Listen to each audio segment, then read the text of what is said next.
नमस्कार, आपण पाहताय न्यूज 18 लोकमतवर दिवसभराच्या बातम्या. आपल्या सगळ्यांचं स्वागत. मी मिलिंद भागवत. गुरुवारी म्हणजे उद्याला सकाळी विधानसभा निवडणुकांची मतमोजणी सुरू होणार आहे आणि निवडणूक आयोगानं याची तयारी पूर्ण केली. त्यासाठी 25,000 कर्मचाऱ्यांची नियुक्ती करण्यात आली.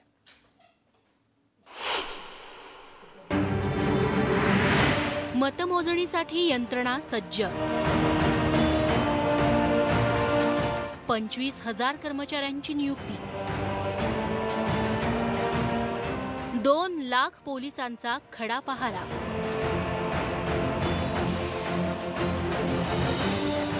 अवघ्या राज्याचं लक्ष लागून राहिलेल्या विधानसभेचा निकाल जाहीर होण्यास अवघे काही तास शिल्लक राहिले. त्यासाठी निवडणूक आयोगाची तयारीही पूर्ण झाली आहे. 288 विधानसभा मतदारसंघांसाठी राज्यात 269 ठिकाणी गुरुवारी सकाळी 8 वाजता मतमोजणीला सुरुवात होणार आहे. एका मतदारसंघासाठी मतदान केंद्राच्या संख्येच्या प्रमाणात 14 ते 20 टेबलची व्यवस्था करण्यात आली आहे. एका टेबलसाठी 1 पर्यवेक्षक आणि 2 सहाय्यक असे 3 मतमोजणी कर्मचारी असणार आहेत. प्रत्यक्ष मतमोजणी करताना मतदारसंघातील कोणत्याही 5 बूथच्या व्हीव्हीपॅटमधली मतमोजणी केली जाते. व्हीव्हीपॅटमधली मतं आणि ईव्हीएम वरील मतांची पडताळणी केल्यानंतर मतमोजणीला सुरुवात होते. सगळ्यात आधी ETPB अर्थात इलेक्ट्रॉनिकली ट्रान्समिटेड पोस्टल बॅलेट बारकोडच्या माध्यमातून मोजली जातात. तसंच टपाल मतांची गणनाही सुरुवातीलाच केली जाते. सरासरी प्रत्येक टेबलला 1 मायक्रो निरीक्षकाची नियुक्ती करण्यात आली आहे. उमेदवार प्रत्येक टेबलानुसार आपला प्रतिनिधी नियुक्त करू शकतो.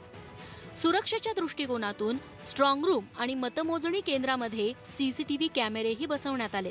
मतमोजणीच्या प्रत्येक फेरीनंतर निवडणूक निर्णय अधिकाऱ्यांकडून मतांची आकडेवारी जाहीर केली जाईल. सर्वसामान्यांना मतमोजणीची माहिती मिळावी यासाठी मतमोजणी केंद्राबाहेर ध्वनिक्षेपकही लावण्यात आले. ज्या ठिकाणी कमी केंद्र होती, पोलिंग स्टेशन ज्या ठिकाणी कमी आहेत त्या ठिकाणचे राऊंड कमी होतील आणि ते निकाल लवकर मिळतील अशी अपेक्षा आहे. आता घोडा मैदान अगदी जवळ आलंय. राज्याच्या जनतेनं मतदानातून आपला फैसला सुनावलाय. आता प्रतीक्षा आहे ती निकालांची. प्रफुल्ल साळुंखेसह bureau report, news 18 Lokmat, Mumbai. आणि या महाकव्हरेजसाठी, महासंग्रामच्या निकालाच्या महाकव्हरेजसाठी न्यूज 18 लोकमतच्या स्टुडिओमध्ये अनेक मान्यवर असणार आहेत. काही खास तंत्र असणार आहेत. एक मॅजिक बॉल असणार आहे आणि सकाळी 6 वाजल्यापासून सर्व विश्लेषण दिवसभर तुम्ही न्यूज 18 लोकमतवर पाहू शकणार आहात. या निवडणुकीमध्ये शिवसेनेला 100पेक्षा अधिक जागा मिळतील असा विश्वास शिवसेनेच्या नेत्या नीलम गोरे यांनी व्यक्त केला. तर शिवसेनेनं दिलेल्या आश्वासनांची पूर्तता आम्ही पुढच्या 5 वर्षात निश्चित करू असंही त्या म्हणाले. पुणे शहरामध्ये जसं निवडणूक आहे तसं पुणे जिल्ह्यामध्ये निवडणूक आहे आपल्याला कल्पना आहे. आणि आज कालपासून सगळे काय ओपिनियन पोल झाले याच्यावरती भरपूर चर्चा चाललेली आहे. परंतु मला असं वाटतं की 100च्या वर जागा शिवसेनेला निश्चितपणाने मिळणार आणि शिवसेना भाजप महायुतीचं सरकार या ठिकाणी येणार. याच्यामध्ये सगळ्या ओपिनियन पोल्समध्ये आपल्याला जनतेचा जो खरा पोल आहे त्याच्यामध्ये निश्चितपणाने आशीर्वाद मिळणार आहे. पंतप्रधान नरेंद्र मोदी यांच्या पावलावर पाऊल टाकत मुख्यमंत्री देवेंद्र फडणवीस यांनी केदारनाथाचं दर्शन घेतलं. लोकसभा निवडणुकीच्या दरम्यान पंतप्रधान मोदी यांनी सुद्धा अशाच प्रकारे केदारनाथाचा धावा केला होता.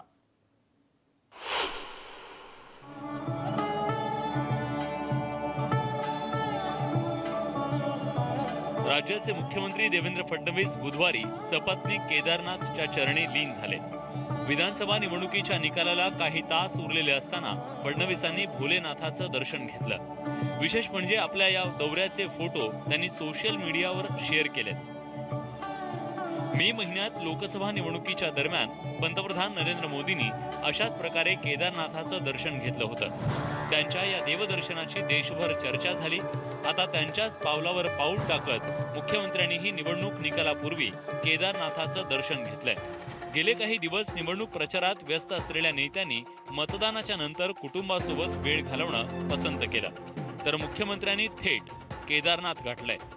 खरं तर भाजपनं ही विधानसभेची निवडणूक फडणवीसांच्या नेतृत्वाखालीच लढवली नाही, तर भावी मुख्यमंत्री म्हणून सुद्धा त्यांना प्रोजेक्ट केलं गेलं.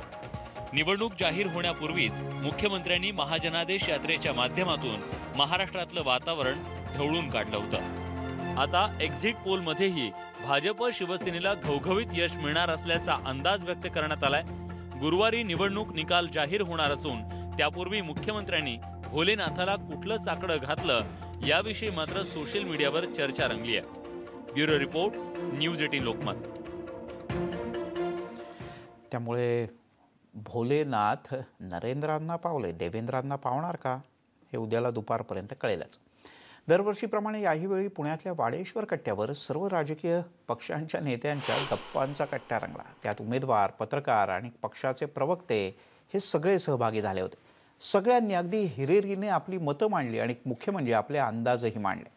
एकीकडे न्यूज 18 लोकमतसह बहुतांश एक्झिट पोल हे युतीचं सरकार सत्तेत येईल असा अंदाज वर्तवत असताना वेगवेगळ्या पक्षाच्या नेत्यांनी आपापले अंदाज या वाडेश्वर कट्ट्यावर मांडलेत, तर काहींनी पुन्हा एकदा ईव्हीएमवर शंकाही उपस्थित केलेत.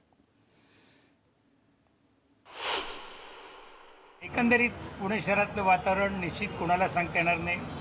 मी असेल, डॉक्टर देसाई आणि श्रीकांत शिरोळे आम्ही एका पक्षाचे असल्यामुळे आम्ही तिघंजणं संपूर्ण पुणे शहरामध्ये मतदान केंद्रामध्ये फिरत होतो. कट्टा सोडला तर भाजपचा चिंतल आमच्याबरोबर नसतो, कट्ट्यावरती मात्र असतो. पण एकंदरीत वातावरण आम्हाला आघाडीच्या बाजूने चांगलं वाटलं आहे. अर्थात मतदार राजा आतमध्ये गेल्यानंतर कोणतं बटन दाबतो याची कल्पना नाही. ते सगळं तुम्ही उद्या आम्हाला सकाळी 9 वाजल्यापासून दाखवाल. पण एकंदरीत गेल्या वेळची परिस्थिती भाजपला नाही एवढं मात्र निश्चित. पुण्यामध्ये शिवसेनेला एकही जागा मिळाली नाही. प्रयत्न केला होता पुणे शहर शिवसेनेला एक किंवा 2 जागा मिळाल्या. बंडखोरी आता सगळ्याच पक्षामध्ये झालेली आहे. शिवसेनेचे फायरब्रँड नेते रामदास कदम यांचा मुलगा योगेश कदम दापोली मतदारसंघातून निवडणुकीच्या रिंगणात आपलं नशीब आजमावतोय. राष्ट्रवादीचे संजय कदम यांचं कडवं आव्हान त्याच्यासमोर आहे. मात्र निकालाच्या आधी विरंगुळा म्हणून योगेश कदम यांनी क्रिकेटचा आनंद लुटला. तर राष्ट्रवादीच्या संजय कदम यांनी आधीच आपली विजय मिरवणूक देखील काढली. एकंदरीतच या दोनही उमेदवारांचं अस्तित्व इथे पणाला लागलंय. अटीतटीचा सामना इथे रंगणार आहे.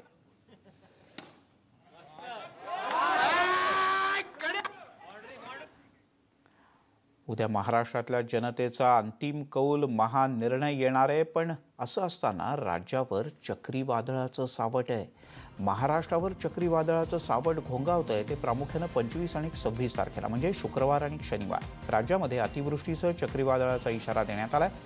मच्छीमारांना समुद्रात न जाण्याच्या सूचनाही देण्यात आल्या आहेत. अरबी समुद्रात कमी दाबाचा पट्टा तयार होणार असल्यानं राज्यात चक्रीवादळ येणार असल्याचा अंदाज हवामान विभागानं वर्तवला आहे. महाराष्ट्रातल्या कोकण, मध्य महाराष्ट्रासह विदर्भ आणि मराठवाड्यातही पुढचे 3 ते 4 दिवस पावसाचे असतील. त्यामुळे यंदाची दिवाळी पावसातच जाणार का अशी चर्चा सुरू आहे. खास करून कोकण पट्ट्यासह पुणे, कोल्हापूर, सातारा, सोलापूर, बीड आणि उस्मानाबाद या जिल्ह्यांमध्ये ऑरेंज अलर्ट जारी करण्यात आला आहे.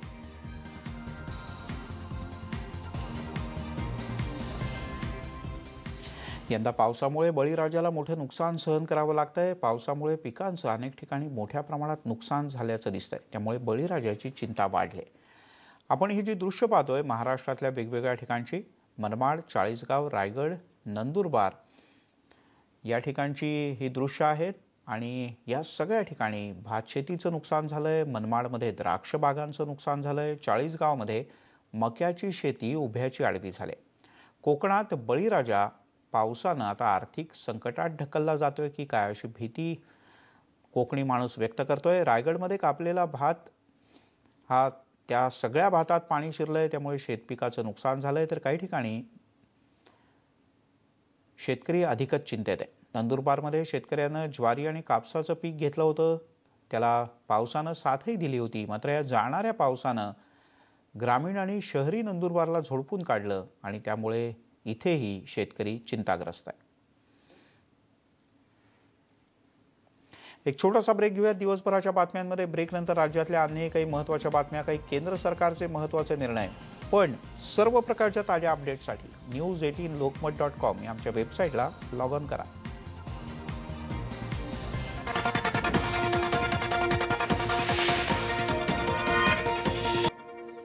आपण पाहताय दिवसभराच्या बातम्या। केंद्रीय मंत्रिमंडळाच्या बैठकीमध्ये काही महत्त्वपूर्ण निर्णय झालेत आणि त्यातला सगळ्यात महत्त्वाचा निर्णय आहे तो म्हणजे रब्बी पिकात आधारभूत किमतीत वाढ करण्याचा। त्यामुळे दिवाळीच्या तोंडावर बळीराजाला काहीसा दिलासा मिळाला आहे। गहू पिकासह ज्वारी, सोयाबीन या पिकांच्याही आधारभूत किमतीमध्ये वाढ करण्यात आली। त्यामुळे शेतकऱ्यांना चांगला भाव मिळेल अशी आशा आहे। रब्बी के फसल के लिए न्यूनतम समर्थन मूल्य MSP ये बढ़ा दिए गए हैं और गेहूं के लिए 85 रुपए की वृद्धि हुई है।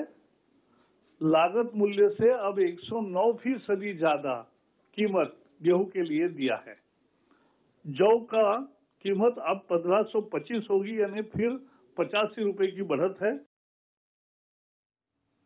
बुलेटिनमध्ये घेऊयात एक छोटासा ब्रेक, लगेचच परत येतो। पाहत राहा दिवसभराच्या बातम्या।